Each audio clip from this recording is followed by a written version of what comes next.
Filmar Alipayo, bumabawi ngayon kay Andy Eigenman, nagpost para sa National Couples Day. Filmar Alipayo, nagpost ng picture nila ni Andy Eigenman sa gitna ng isyong kinaharap niya ngayon. At bumawi nga ito ng todo kay Andy. Ito ang buong istorya. Pinanindigan at pinakita ni Filmar Alipayo sa publiko ang tunay na pagmamahal niya sa kanyang soon-to-be wife at partner na si Andy Eigenman. Ito'y matapos na magbahagi ito ng posted photos niya kasama si Andy at nakisabay sa trend post ng National Couples Day. Sa Instagram story ni Filmar, makikita ang mga pictures nilang magkasama ni Andy kung saan all smile nga ito na ibinahagi ang larawan ng kanyang other half. Eto nga ang entry ni Filmar para na sa National Couples Day. Sa caption niya, nakasaad ang National Couple Day, post your other half. Spotted naman sa posted IG story ni Filmar ang anak nilang si Lilo.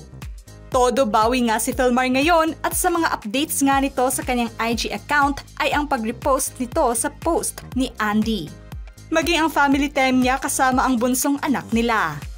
Komento naman ng mga netizens na bumanat umano at bumawi si Filmar kay Andy. Anila, "Sus, bumawi kasi nahuli. Pero pag di nag-viral yun, baka pagpatuloy niya ganyang ugali.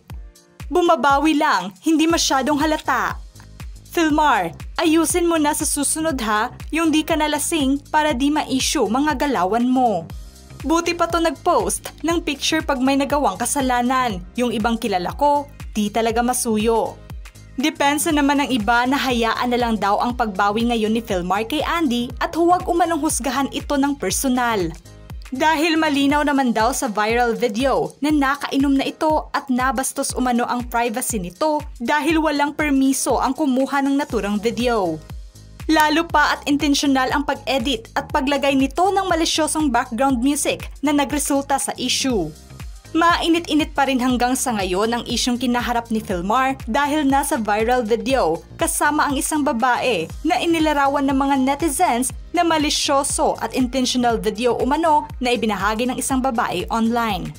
Nagresulta nga ang naturang video ng samot-saring reaksyon at komento sa karamihan kung saan kinuyog ng ilan ang babaeng nag-post ng video na may malisyosong background music. Mas lalong uminit pa ang issue nang maglabas ng reaksyon si Andy tungkol dito at sumang-ayon nga ito sa komento ng karamihan online na intentional ang pagbigay malisya ng naturang babae sa simpleng pag-uusap nila.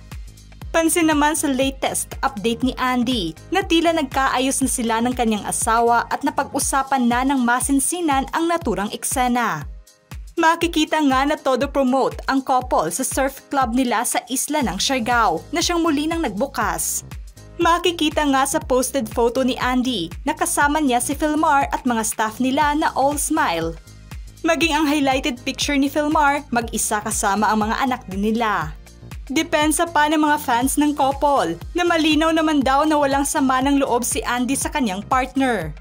Dahil kilala umano niya ito na nakikipaghalubilo sa mga taga-isla, sadyang nagresulta lang talaga sa mali siya ang inilabas na video ng naturang babae.